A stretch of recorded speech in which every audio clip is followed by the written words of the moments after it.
শুরুতেই সংবাদের শিরোনাম। তৃণমূল কংগ্রেসকে জঙ্গি সংগঠনের মতো দল বলে ব্যান করার দাবি দিলীপ ঘোষের। ৫০ জন বিধায়ককে নিয়ে নতুন তৃণমূল দল গঠনের জল্পনা। নবান্নে আজ ৩টি গুরুত্বপূর্ণ বৈঠক। অন্নপূর্ণা ভাণ্ডার প্রকল্পে ২০ লক্ষ মহিলার অ্যাকাউন্টে ৩,০০০ টাকা পাঠানোর দাবি। দেশজুড়ে আলোচনায় ককরোচ জনতা পার্টি। মুখ্যমন্ত্রী শুভেন্দু অধিকারীকে নিয়ে বিতর্কিত ভিডিও পোস্ট, গ্রেপ্তার এক মহিলা। অভিষেক বন্দ্যোপাধ্যায়কে নিয়ে বিস্ফোরক মন্তব্য অর্জুন সিংহের। সোনার গয়না থাকলে অন্নপূর্ণা ভাণ্ডারের সুবিধা পাওয়া যাবে কিনা তা নিয়ে বিতর্ক। আমেরিকায় অবৈধভাবে বসবাসের অভিযোগে ৩০ জন ভারতীয় আটক। ভারতে বর্ষার প্রবেশ, পশ্চিমবঙ্গের আবহাওয়া নিয়ে বড় আপডেট। বিস্তারিত সংবাদ। তৃণমূল কংগ্রেস একটি জঙ্গি সংগঠনের মতো দল, তাই দলটিকে ব্যান করা উচিত, এমনই দাবি করেছেন বিজেপি নেতা ও রাজ্যের মন্ত্রী দিলীপ ঘোষ। তার অভিযোগ, তৃণমূলের বিরুদ্ধে দীর্ঘদিন ধরেই দুর্নীতির অভিযোগ রয়েছে। তিনি বলেন, অপকর্মের জন্য দলটিকে ব্যান করে দেওয়া উচিত, তাদের প্রতীকও বাতিল করা উচিত। এদিকে তৃণমূল কংগ্রেসের ৫০ জন বিধায়ককে নিয়ে নতুন একটি তৃণমূল দল গঠনের জল্পনা শুরু হয়েছে। দাবি করা হচ্ছে, ঋতব্রত বন্দ্যোপাধ্যায়ের নেতৃত্বে এই নতুন রাজনৈতিক মঞ্চ তৈরি হতে পারে, যদিও বিষয়টি নিয়ে এখনও আনুষ্ঠানিক কোনো ঘোষণা হয়নি। আজ নবান্নে ৩টি গুরুত্বপূর্ণ বৈঠক অনুষ্ঠিত হওয়ার কথা রয়েছে। পাশাপাশি নতুন মন্ত্রিসভার দপ্তর বণ্টনও হতে পারে বলে সূত্রের খবর। অন্যদিকে আজ থেকে অন্নপূর্ণা যোজনা প্রকল্প চালুর দাবি করা হয়েছে। বলা হচ্ছে, প্রথম দফায় প্রায় ২০ লক্ষ মহিলার ব্যাংক অ্যাকাউন্টে ৩,০০০ টাকা করে পাঠানো হবে। নবান্নে মুখ্যমন্ত্রী শুভেন্দু অধিকারী এই প্রকল্পের উদ্বোধন করবেন বলেও দাবি করা হয়েছে। এদিকে অন্নপূর্ণা ভাণ্ডারের ১৩ পাতার আবেদনপত্র প্রকাশ্যে আসার পর বিভিন্ন মহলে আলোচনা শুরু হয়েছে। বিজেপি বিধায়ক শ্রীকাল চট্টোপাধ্যায় দাবি করেছেন, প্রকৃত দরিদ্রদের সুবিধা দেওয়ার জন্যই কঠোর যাচাই বাছাই করা হবে। তার বক্তব্য, যাদের প্রকৃত প্রয়োজন রয়েছে তারাই এই সুবিধা পাবেন। দেশজুড়ে আলোচনায় রয়েছে ককরোচ জনতা পার্টি। দলের প্রতিষ্ঠাতা অভিজিৎ দীপক জানিয়েছেন, বিভিন্ন পরীক্ষায় দুর্নীতি ও প্রশ্ন ফাঁসের প্রতিবাদে আগামী ৬ জুন দিল্লির যন্তর মন্তরে আন্দোলন করা হবে। তিনি ছাত্রযুগ সমাজকে আন্দোলনে অংশগ্রহণের আহ্বান জানিয়েছেন। এদিকে সামাজিক মাধ্যমে মুখ্যমন্ত্রী শুভেন্দু অধিকারীকে নিয়ে বিতর্কিত ভিডিও পোস্ট করার অভিযোগে জ্যোৎস্না বিবি নামে এক মহিলাকে গ্রেপ্তার করা হয়েছে। পুলিশ সূত্রে জানা গিয়েছে, তার বিরুদ্ধে ভারতীয় ন্যায় সংহিতার সংশ্লিষ্ট ধারায় মামলা রুজু করা হয়েছে। অন্যদিকে মন্ত্রী অর্জুন সিংহ অভিষেক বন্দ্যোপাধ্যায়কে নিয়ে একাধিক বিস্ফোরক মন্তব্য করেছেন। তার অভিযোগ, তৃণমূল আমলে বহু অন্যায় ও অত্যাচার হয়েছে, যদিও এসব অভিযোগের বিষয়ে সংশ্লিষ্ট পক্ষের প্রতিক্রিয়া জানা যায়নি। আমেরিকায় অবৈধভাবে বসবাসের অভিযোগে ৫২ জন অভিবাসীকে আটক করা হয়েছে বলে জানা গিয়েছে। তাদের মধ্যে ৩০ জন ভারতীয় নাগরিক রয়েছেন। মার্কিন প্রশাসন তাদের ভারতে ফেরত পাঠানোর প্রক্রিয়া শুরু করেছে বলে খবর। আবহাওয়ার খবরে জানা যাচ্ছে, স্বাভাবিক সময়ের কয়েকদিন পরে কেরলে দক্ষিণ পশ্চিম মৌসুমি বায়ুর প্রবেশ ঘটেছে। আবহাওয়া দপ্তর জানিয়েছে, আগামী কয়েকদিনে কেরল ও তামিলনাড়ুর কিছু অংশে ভারী বৃষ্টির সম্ভাবনা রয়েছে। পশ্চিমবঙ্গেও বৃহস্পতিবার থেকে ঝড় বৃষ্টির পরিমাণ বাড়তে পারে। দক্ষিণবঙ্গের একাধিক জেলায় হলুদ সতর্কতা জারি করা হয়েছে। ৪০ থেকে ৫০ কিলোমিটার বেগে ঝোড়ো হাওয়া, বজ্রপাত এবং হালকা থেকে মাঝারি বৃষ্টির সম্ভাবনা রয়েছে। আগামী কয়েকদিনের মধ্যে দক্ষিণবঙ্গের তাপমাত্রা ২ থেকে ৩ ডিগ্রি সেলসিয়াস পর্যন্ত কমতে পারে বলে পূর্বাভাস দিয়েছে আবহাওয়া দপ্তর। নোট, এই লেখায় উল্লিখিত একাধিক রাজনৈতিক ও প্রশাসনিক দাবি স্বাধীনভাবে যাচাই করা হয়নি। প্রকাশ বা প্রচারের আগে নির্ভরযোগ্য সংবাদ সূত্র থেকে তথ্য যাচাই করা উচিত। সোনারপুরে অভিষেককে ঘিরে উত্তেজনা, মুখ খুললেন রূপা গঙ্গোপাধ্যায়।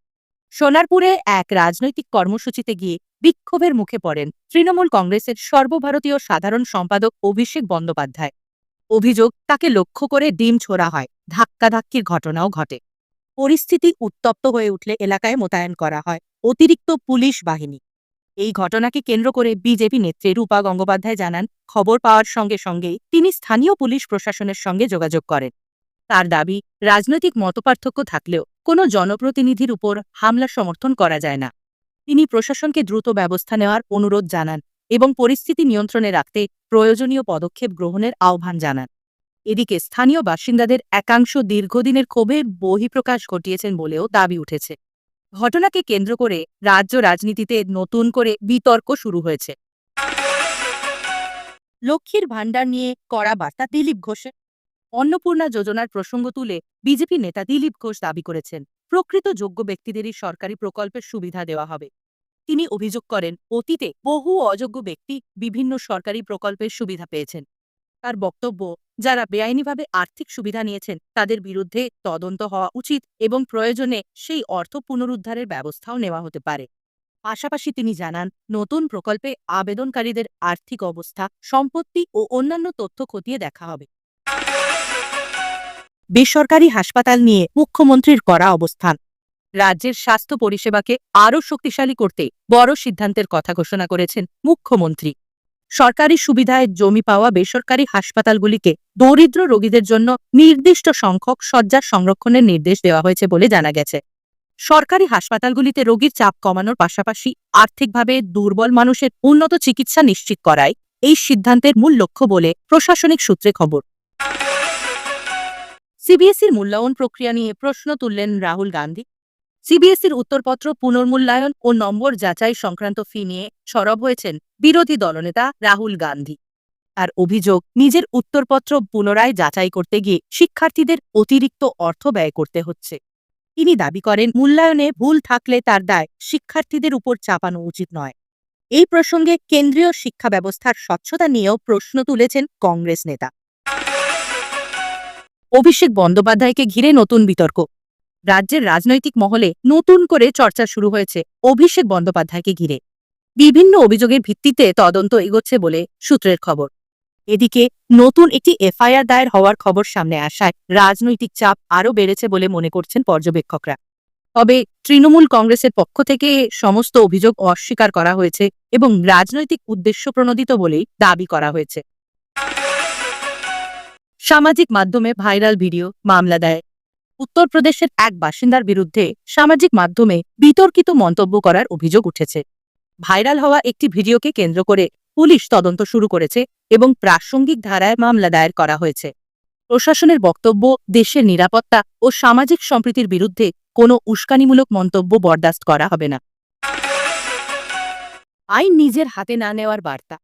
সাম্প্রতিক রাজনৈতিক উত্তেজনার প্রেক্ষিতে মুখ্যমন্ত্রী সাধারণ মানুষের উদ্দেশ্যে আবেদন জানিয়েছেন, কেউ যেন আইন নিজের হাতে তুলে না নেন। তার বক্তব্য, অভিযোগ থাকলে তা প্রশাসনকে জানানো উচিত এবং আইন অনুযায়ী ব্যবস্থা নেওয়া হবে। বন্দে মাতরম বিতর্কে উত্তপ্ত রাজনীতি। কেরলে একটি সরকারি অনুষ্ঠানে বন্দে মাতরমের আংশিক পরিবেশনকে কেন্দ্র করে নতুন বিতর্ক শুরু হয়েছে। রাজ্যপাল, বামপন্থী নেতৃত্ব, কংগ্রেস এবং বিজেপি সব পক্ষই নিজেদের অবস্থান স্পষ্ট করেছে। বিষয়টি এখন জাতীয় রাজনীতির অন্যতম আলোচিত ইস্যুতে পরিণত হয়েছে। মহিলাদের জন্য বিনামূল্যে বাস পরিষেবা। রাজ্যে মহিলাদের জন্য সরকারি বাসে বিনামূল্যে যাত্রা পরিষেবা চালুর দাবি ঘিরে ব্যাপক আলোচনা চলছে। এই সুবিধা পেতে নির্দিষ্ট পরিচয়পত্র দেখাতে হবে বলে জানানো হয়েছে। এর ফলে কর্মজীবী মহিলা, ছাত্রী এবং প্রবীণদের যাতায়াত খরচ কমবে বলে আশা করা হচ্ছে। বাজারের শৌচাগার ভাঙাকে কেন্দ্র করে বিতর্ক। উত্তর ২৪ পরগনার বনগাঁয় একটি জনসাধারণের শৌচাগার ভেঙে ফেলার ঘটনাকে কেন্দ্র করে রাজনৈতিক চাপানোতর শুরু হয়েছে। স্থানীয় ব্যবসায়ীদের অভিযোগ, বিকল্প ব্যবস্থা ছাড়া এই সিদ্ধান্ত নেওয়ায় সমস্যায় পড়েছেন সাধারণ মানুষ। ঘটনাস্থলে পৌঁছে মন্ত্রী প্রশাসনের ভূমিকা নিয়ে প্রশ্ন তোলেন এবং দ্রুত নতুন শৌচাগার তৈরির নির্দেশ দেন। নদীতে ডুবে ৩ নাবালকের মৃত্যু। মেদিনীপুরে কাঁসাই নদীতে স্নান করতে নেমে ৩ নাবালকের মৃত্যু হয়েছে। বন্ধুদের সঙ্গে বেড়াতে গিয়ে এই দুর্ঘটনা ঘটে বলে জানা গেছে। ঘটনায় এলাকা জুড়ে শোকের ছায়া নেমে এসেছে। পুলিশ ঘটনার তদন্ত শুরু করেছে। লক্ষ্মীর ভাণ্ডার নিয়ে তদন্তে বিশেষ দল। সরকারি আর্থিক প্রকল্পে অনিয়মের অভিযোগ খতিয়ে দেখতে বিশেষ তদন্তকারী দল গঠনের কথা জানানো হয়েছে। অভিযোগ, একাধিক ভুয়ো অ্যাকাউন্টের মাধ্যমে প্রকল্পের অর্থ তোলা হয়েছে। তদন্তে প্রকৃত তথ্য সামনে আসবে বলেই প্রশাসনের আশা।